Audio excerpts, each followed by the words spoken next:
طارق آباد سے رفاقت علی کی رپورٹ کے مطابق نومی کلاتھ اینڈ کٹ پیس کا شاندار افتتاح کر دیا گیا۔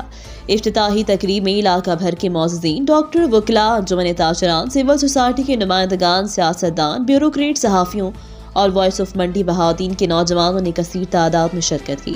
افتتاحی تقریب کے مہمان خصوصی Hamid Mumtaz Ranjha advocate high court, صدر voice of Mandi Bahauddin Mudassar Iqbal Tarar, general secretary voice of Mandi Bahauddin chairman Altaf Hussain Tarar, Rafaqat Ali secretary information Tehreek Insaf تحصیل پھالیا، محمد انور صاحب صدر Qadirabad press club registered, Safdar Iqbal Virk secretary information Phalia press club, آیاباد ایان عارف چودھری رہنما مسلم لیگ آف بشارت علی ورک، سہیل انار تارڑ، دلدار حنیف بھٹی، محمد یار رانجھا، حسیب الطاف کھرل، آفیسر پنجاب پولیس زین کھرل، فیصل کھرل تھے۔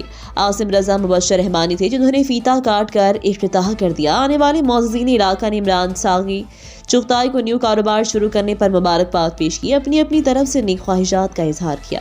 اس موقع پر لوگوں کا کہنا تھا عمران ساگی چغتائی ایک ملنسار، خوش اخلاق، ایماندار شخص ہے۔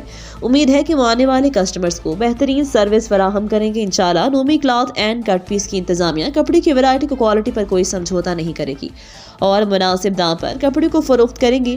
اس موقع پر عمران ساگی چغتائی نے آنے والے معزز مہمانوں کا شکریہ ادا کیا۔ آخر میں دعائے خیر کی گئی اور معزز مہمانوں کے لیے ریفریشمنٹ کا بھی اہتمام کیا گیا۔ مزید خبروں سے باخبر رہنے کے لیے وزٹ کریں rednews.pk۔